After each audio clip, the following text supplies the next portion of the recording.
They told me to ask my daughter for money. My own son had $18 million sitting in a bank account. And his mother told me to go ask the school teacher instead. That's the kind of sentence that sits in your chest like a rock you swallowed whole. I didn't say anything back to Renata that night. 61 years old. And I just sat there. But this isn't a story about money. Not really. It's a story about who shows up when you've got nothing left to offer them. Let me back up. I live in a little 3-bedroom house off Route 280 outside Opelika, Alabama, the kind of house you buy young and think you'll flip into something bigger someday. Never happened. The paint's peeling on the porch rail, and I've been meaning to fix that gutter on the north side for 2 years now. It was a Tuesday evening in late July, hot enough that the cicadas hadn't bothered to quiet down after dark. And I was sitting at my kitchen table with a stack of mail I didn't want to open. A past due notice from Alabama Power. A letter from the insurance company that I already knew wasn't good news. Because good news doesn't come in an envelope that thick. Renata's phone rang from the counter. I watched her whole face change. Like somebody flipped a switch behind her eyes. There it is. I thought the only smile I get to see anymore. And it's not even for me.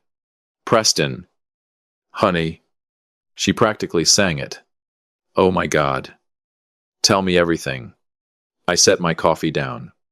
Is that Preston? Let me say hi. She didn't look at me. She turned her body. Like I was a draft coming through a window she needed to shut. And walked toward the living room. $18 million. Preston. I'm so proud of you. Honey, you get that mind for business straight from my side. Your grandfather could sell shade to a lizard. God rest him. I sat there and listened to my wife of 33 years talk to our son like he'd just cured something instead of closing a deal. I'm not saying that to be bitter. I'm saying it because it's true. And because you need to understand what normal looked like in my house before I tell you what happened next. She hung up eventually, still smiling, walked back into the kitchen, and the smile dropped off her face the second she looked at me, like she'd taken off a mask. He's doing so well. Dale, that's good, I said, and I meant it. Whatever's happened between me and that boy, I never once wished bad on him. Renata didn't say anything else. She just slid the power bill across the table toward me. Didn't ask if I was okay. Didn't ask about the cough I'd had for 3 weeks that I kept blaming on the pine pollen. Fix this, she said. Please. Before they cut it off again. Again. Like it was a pattern. Like I was the pattern. Welcome to Dad's Raw Revenge. Get comfortable. This story is going to take you somewhere. Hit that like button and drop a comment below letting me know where you're watching from. Trust me, you're going to love it here. Now, here's the part where I'm supposed to make myself look better than I am. I'm not going to do that. I'm going to tell you the truth. Because it's worse than anything I could make up. And it's the only thing that matters here. 11 years ago, I wasn't some deadbeat who'd gambled away the family's savings. I was a small real estate investor. Nothing fancy. But I was good at it. I bought 85 acres of raw land out past Notasulga. Land set to sit right in the path of the new Chattahoochee bypass. Everybody said I was smart. Renata used to brag about it at church. Then a corroded storage tank at a neighboring rail yard failed. Diesel bled into the water table before anybody knew it happened. My 85 acres got locked under a federal cleanup order before I ever broke ground. Couldn't sell it. I couldn't build on it. Couldn't do a damn thing except pay the property taxes and watch my credit circle the drain. Banks pulled my lines of credit. My business partner walked. And Renata never once asked if I was okay. She asked how I was going to fix it. That was 11 years ago. I've been driving a forklift at a distribution warehouse off Interstate 85 ever since. 6 days a week, most months. Coming home smelling like cardboard and diesel exhaust. Somewhere in there. My son turned 22 and decided his whole young adult life had been ruined because his daddy couldn't afford his senior year trip to Panama City. He's never forgiven me for that. Not even after I explained what happened. In his mind, I gambled and I lost. And he paid for it. Maybe he needed a villain. I used to think. And I was standing right there. My daughter's different. Junie's 27. Teaches third grade at a school over in Auburn. About a 20-minute drive from here. She was 17 when the spill happened, old enough to remember the house we used to have. Young enough that she watched me rebuild something out of nothing instead of just mourning what we lost. She came by 2 nights after that phone call with Preston, carrying a Pyrex dish of chicken and dumplings. My favorite. The way my own mother used to make it. Heavy on the black pepper. She didn't say a word about money or bills or Preston's $18 million. She just set the dish down, kissed the top of my head, and said, "You still coughing like that? Old man, it's just allergies. Baby." Ooh, oh. She didn't believe me. She never did. "You're seeing Dr. Renner Thursday. Don't argue with me." I didn't argue. Wasn't much point arguing with Junie. She'd inherited her stubbornness from somewhere. And I had a suspicion it was me. Dr. Renner wasn't smiling when he came back into the exam room. "Dale, I'm not going to sugarcoat this." He set the folder down like it weighed 40 pounds. "The mass on your lung, it's operable. That's the good news. But it needs to come out soon. Weeks. Not months." There it is. I thought. The other shoe. "Okay," I said. "Because what else do you say?" So, we schedule it. That's when the woman from billing came in. Nice enough lady named Donna. Looking about as uncomfortable as a person can look. And told me my insurance had a gap in coverage for the specific procedure Dr. Renner wanted to use. Out of pocket, before they'd even put me on the schedule, $5,200. "I can look into a payment plan," Donna said. "But the surgical team needs the deposit before they'll book the operating room. Hospital policy, $5,200. You want to know something funny? I used to make more than that in a single week before the spill. Now I sat in my truck in that parking lot. A tow Tucson, a leave Ford F800, Haltreds. The AC barely holding. And I did the math 6 different ways. And every time it came out the same. I didn't have it. My credit was still garbage from the land debt. No bank in Lee County was going to touch me. $5,200. I thought. And I've got a son with 18 million sitting in an account somewhere. I told myself I wouldn't call him. I told myself that for 2 full days. Then I called him anyway. Because that's what a father does. You swallow your pride and you call your son and you hope God. You hope that he's still in there somewhere. He picked up on the 4th ring. And I could hear it right away. Glasses clinking. Somebody laughing loud. A woman's voice saying something about a bottle of Hennessy. "Dad. Hey. Can this wait? We're at the Oak Room celebrating the Blackstone account." "Preston. I need to talk to you about something serious." "Yeah. Okay. Give me a sec." Muffled sound. Like he'd covered the phone. Then. "All right. Go." I told him all of it. The mess. The surgery. The coverage gap. The $5,200 I needed by week's end, or they wouldn't schedule me. There was a long pause. Long enough that for one stupid second, I thought maybe. "Dad." His voice went flat. Cold. "I just spent 11 years digging myself out of the hole your bad investments put this family in. You know how hard I worked to get where I am. And now you want me to throw my commission into more of your bad planning, Preston. This isn't about the land. This is surgery. You brought this on yourself. Dad, ask the hospital for a payment plan. That's what they're for. A pause. Then quieter. Meaner. I've got a reputation to protect now. I can't keep carrying your dead weight. The line went dead. Just like that. My son hung up on me while I was sitting in a hospital parking lot with a death sentence in my chest so he could get back to his cognac. I called Renata next. Told her everything. Asked if she could talk to him.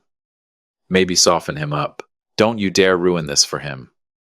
She snapped. He worked hard to get away from all this. From your mess. Emma's got a stable job. Doesn't she? Go ask her. Emma. She meant Junie. After all these years. Still calling our daughter by the wrong name when she was too busy being angry to think straight. I hung up.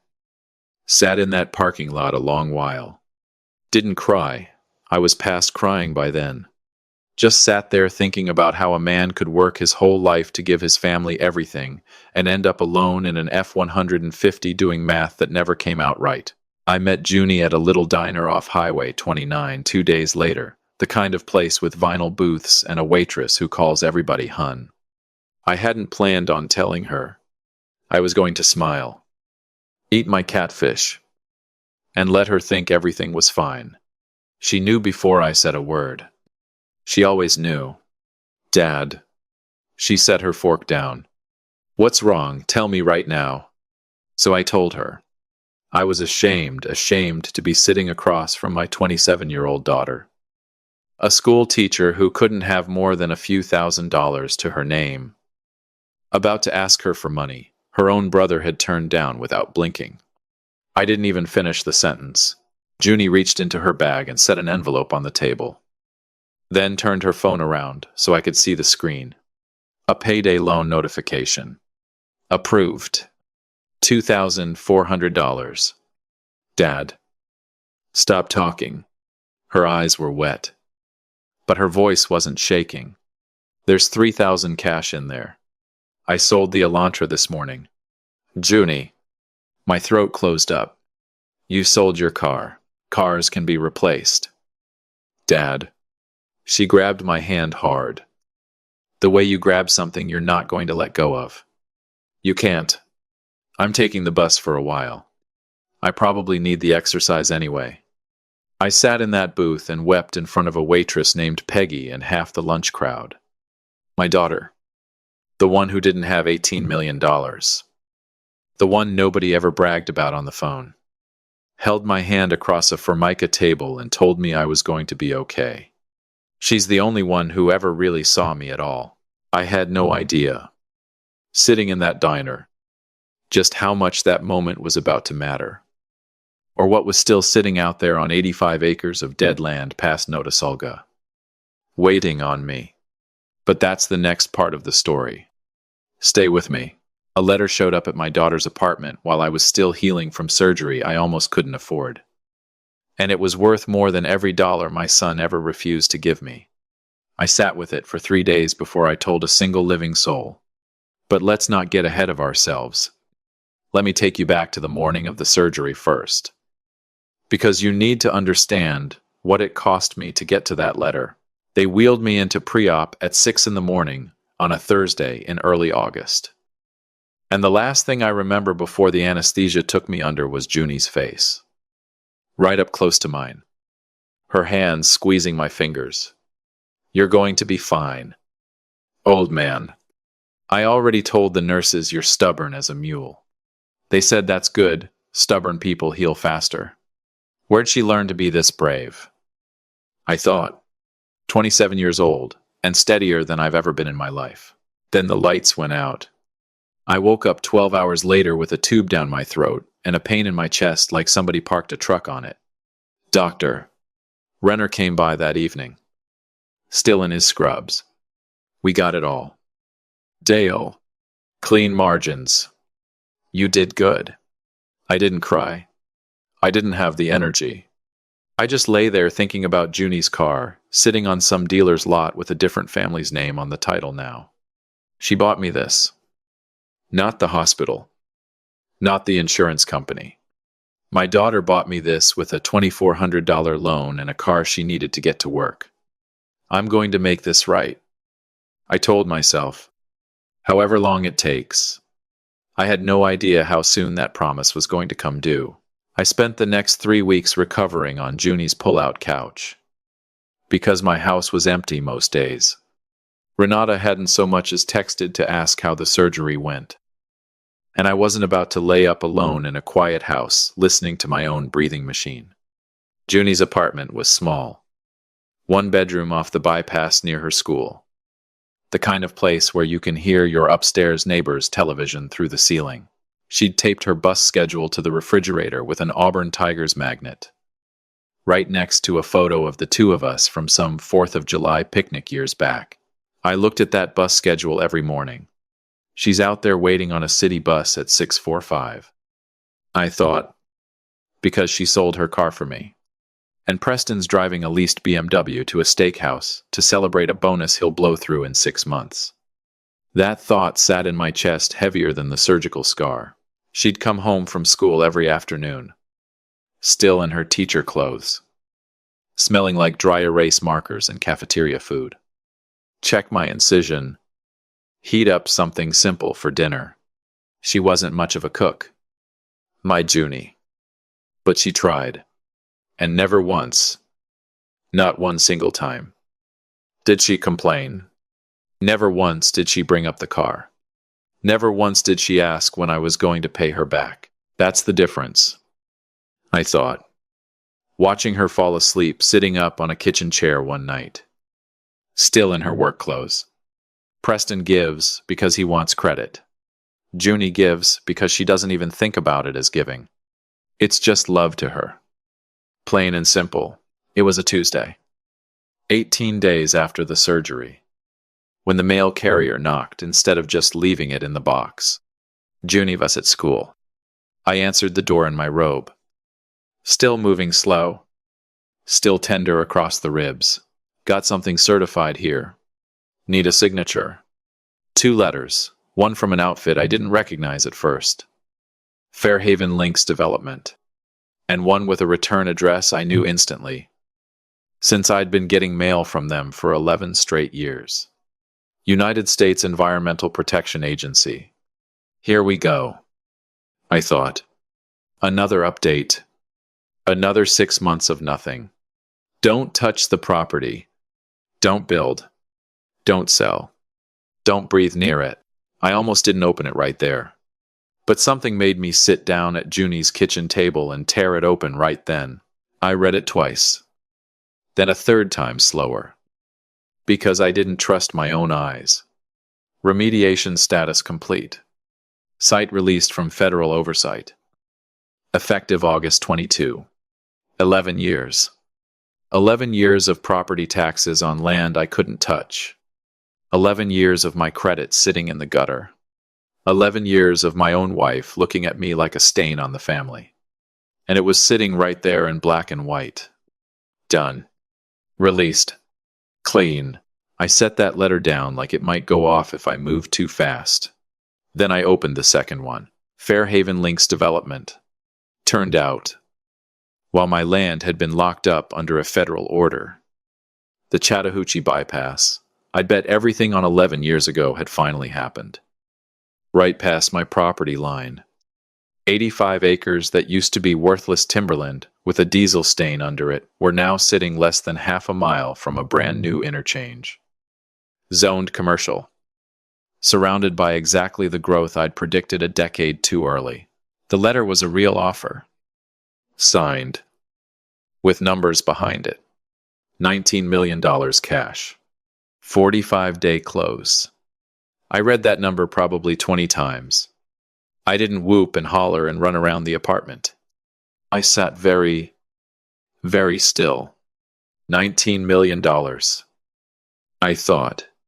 3 weeks ago, I was crying in a diner because I couldn't come up with $5,200. I looked up, and my eyes landed on that bus schedule on the fridge. Auburn Tigers magnet.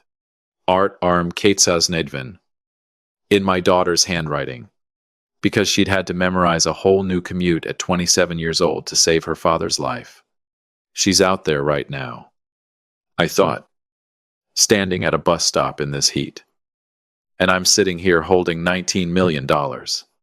That's the moment something in me went quiet and cold and very, very clear. I didn't call Renata. I didn't call Preston. I want you to remember that, because it matters for what comes later. I never hid this money from anybody. I just didn't see one single reason to tell people who'd already told me, in their own words, that my problems weren't their problems. I picked up my phone and called somebody else instead. Jean Marsh. The voice on the other end said. Jean had handled my business affairs back before the spill. One of the only professionals who'd stuck around after everything fell apart. Mostly because I still paid him what little I could. On time. Every time. Genna. It's Dale. Dale.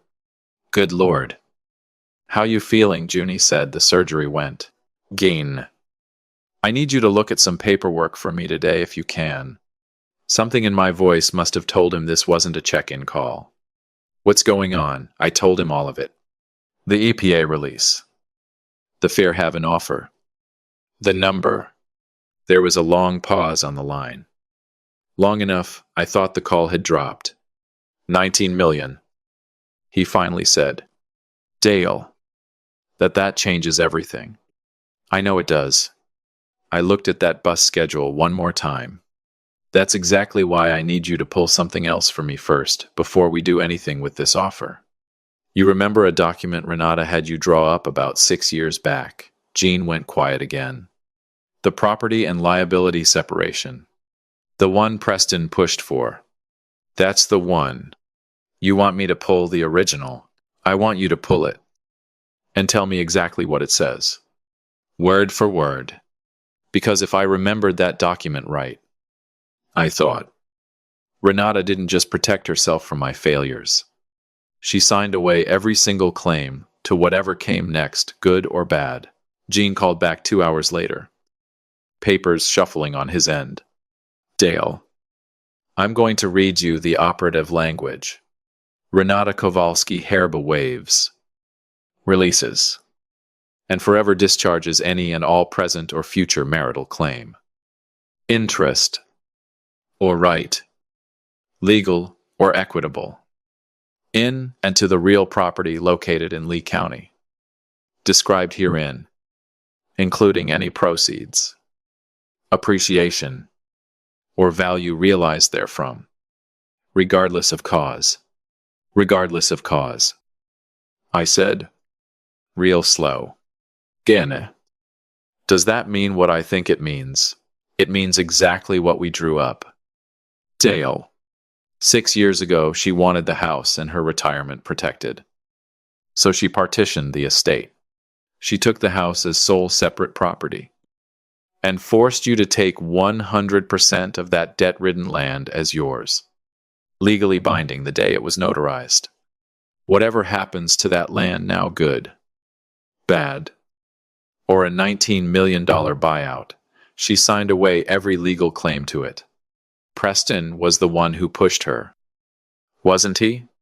Set the whole meeting up. I almost laughed. Except nothing about it felt funny. Told his mother it was smart. Told her it'd protect her credit if the land ever got seized for my debts. Well, Jean exhaled slow. Son of a gun. Sure was smart. All right. Just not in the direction he thought. I sat there at Junie's kitchen table with the afternoon sun coming through those thin blinds. And for the first time in 11 years, I felt something in my chest that wasn't shame and wasn't grief. It was clarity. Gaina. I want to move on the Fairhaven offer. Quiet. I don't want a single soul knowing about it till it's done. Not Renata. Not Preston. Especially not them. I looked at Junie's bus schedule one more time. Draw up whatever needs drawing up. I want the sale closed. And I want a trust set up alongside it. Irrevocably. In Junie's name. Jean didn't say anything for a second. All of it. Dale, the whole 19 million. Every dime after my debts get paid off. My voice didn't shake, and that surprised me more than anything else that day. She sold her car for me. Gain. Took out a payday loan at some ungodly interest rate so I could have surgery. She's been riding a city bus at 6:45 in the morning for 3 weeks so I'd have a place to heal. I stopped. Had to. My throat had gone tight. Meanwhile, my son told me to ask the hospital for a payment plan. And my wife told me not to ruin his celebration. So no. I'm not splitting this 3 ways for the sake of looking fair. Fair already happened. In a diner off Highway 29, 3 weeks ago. And only one of my children showed up for it.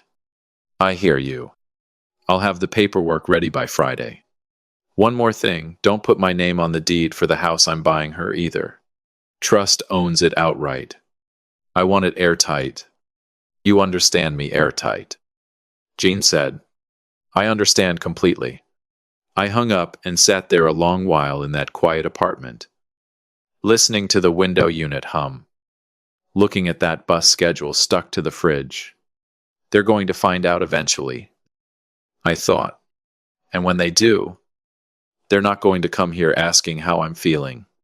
They're going to come asking about money. That's just who they are now. Maybe who they've always been. I wasn't wrong about that. But it's not the way I expected.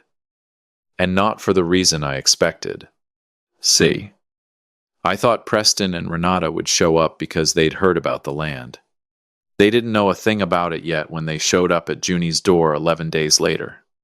They showed up because Preston was drowning in a mess of his own making and needed money so bad he was willing to walk right into the one place he'd sworn he'd never set foot in his broke, embarrassing father's temporary bedroom on his sister's pull-out couch. He had no idea what he was about to find waiting for him there. Neither did Renata. But I did. I'd had 11 days to get ready for it. If you have been listening for a while, drop your thoughts in the comments. Hit the like button while you're at it. And be sure you're subscribed. My son walked into my daughter's apartment, ready to threaten me with divorce lawyers and frozen bank accounts. He had no idea I was the one holding a document that had already frozen him out 6 years before he ever showed up. 11 days.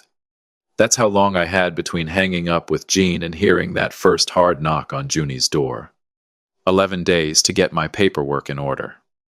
Sign what needed signing. And sit with the strangest feeling I'd had in a decade. Patience. That didn't hurt. I didn't spend those 11 days plotting some grand speech. Mostly I just healed. Walked a little farther every morning. Sat on Junie's balcony in the evenings and watched the sun go down. Thinking about 85 acres of land that had finally, after 11 years, stopped punishing me. Then that Wednesday evening came. And somebody pounded on the door like they were trying to knock it off the hinges. Dad. Dad. Open up. I know you're in there. Preston's voice. Loud. Frayed at the edges in a way I'd never heard before. Not the smug, satisfied Preston from the steakhouse. Something else was under it now. Junie got there before I did.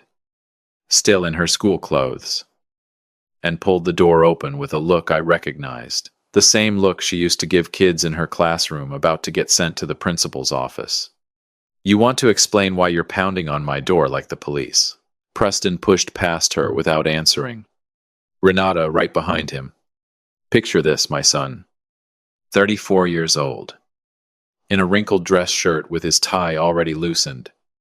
Sweat on his collar, even though the AC was running. My wife behind him. Arms crossed. Face set hard. Neither one asked how I was healing. Not one word about the surgery. Not one word about the scar still tender under my shirt. Dad. Preston's voice cracked. Just slightly. Right in the middle. We need to talk. Now. There it is.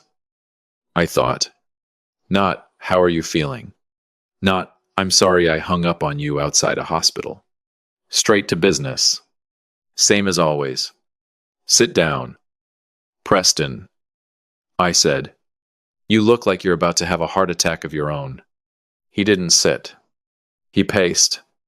I was looking through the Lee County Commercial Registry today, Preston said, his voice shaking. Fairhaven Links Development just logged a deed memorandum. An 85-acre parcel out past Notasulga. You're dirt, Dad. They flagged the title history because of the waiver Mom signed 6 years ago. $19 million, cash. You sold it. Didn't you? Renata's mouth fell open. 19. Dale. Is that true? So that's how they found out. I thought. Not from me. From a commercial registry. Almost funny. In a sick sort of way. It's true, I said, calm as I could manage. Closed 11 days ago. 11 days. You've had this for 11 days, and didn't call your own son. I looked at him for a long moment. Last time I called you. Preston.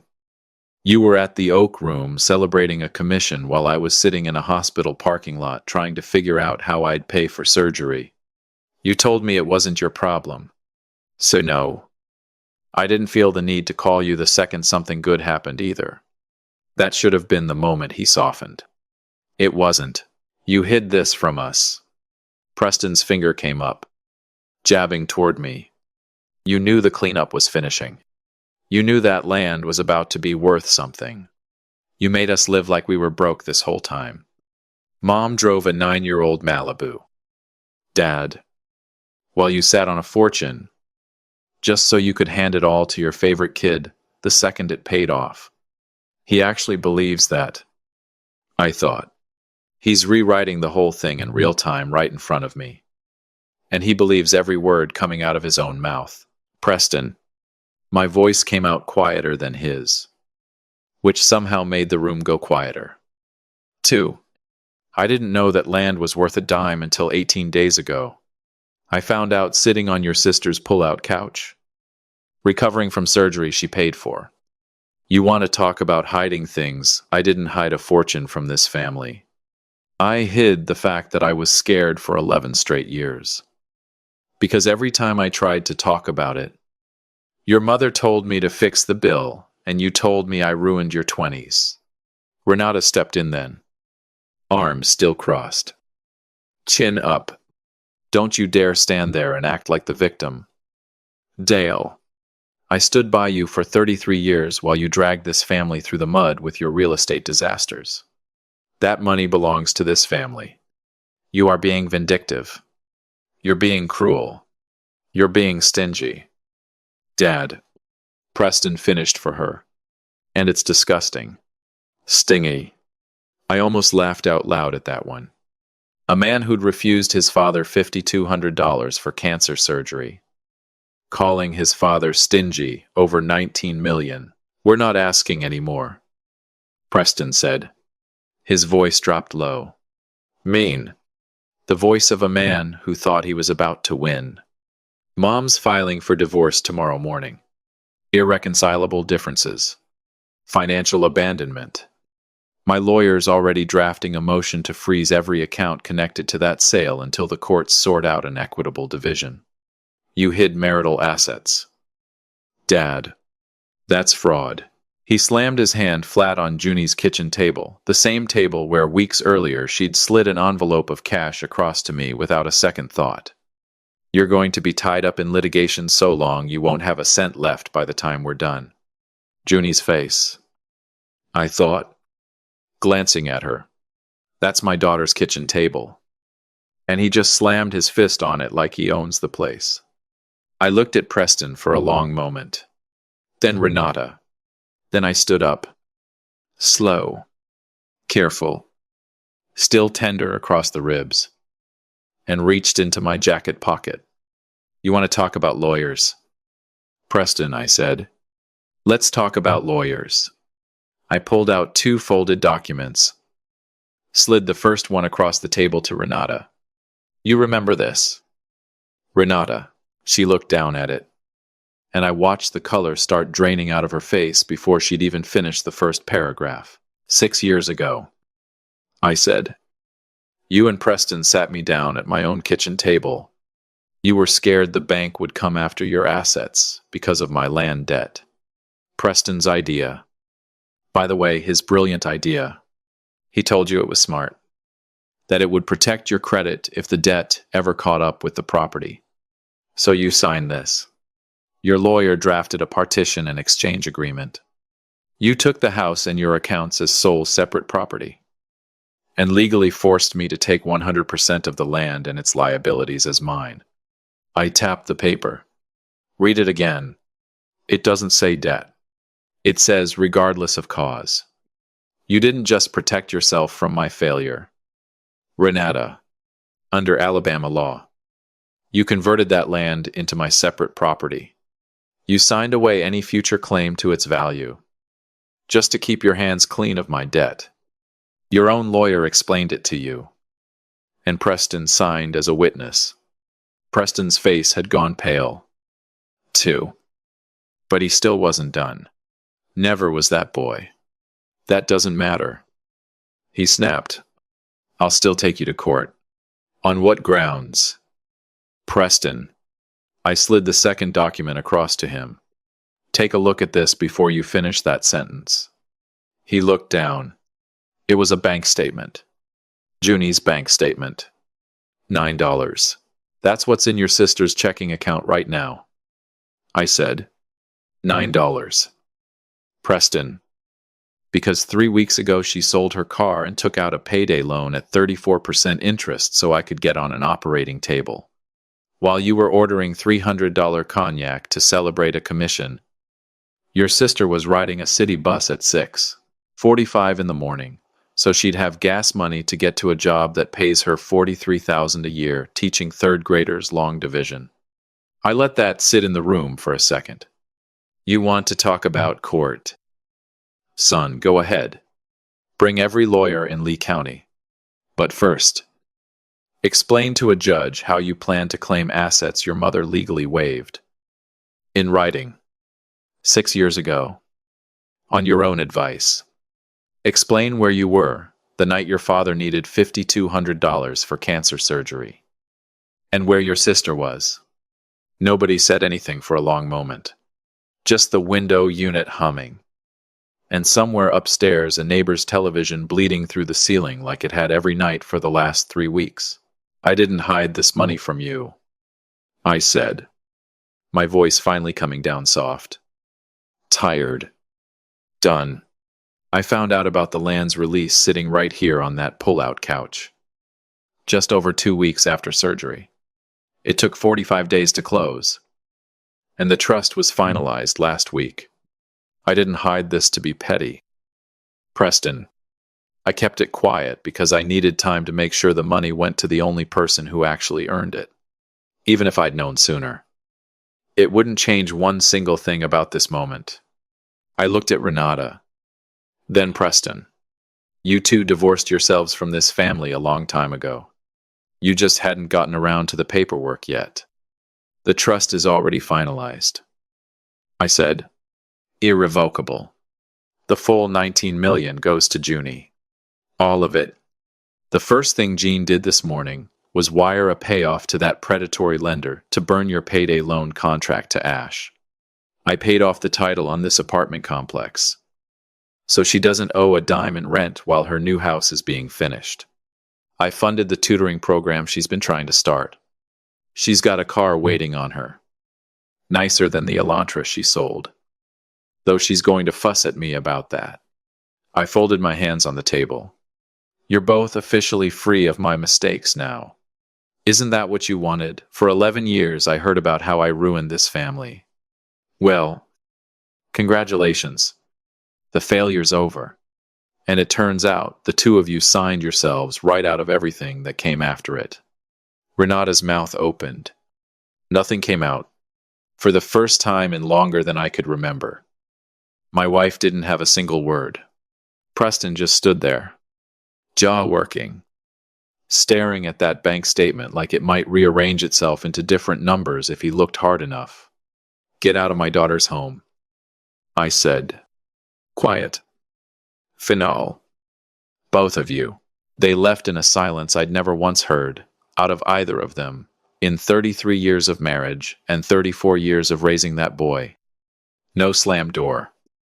No last word, just two people walking out, realizing in real time that the very cleverness Preston had always been so proud of, the legal maneuver he'd talked his own mother into, was the exact thing that had locked them both out of a fortune neither one would ever see a dime of.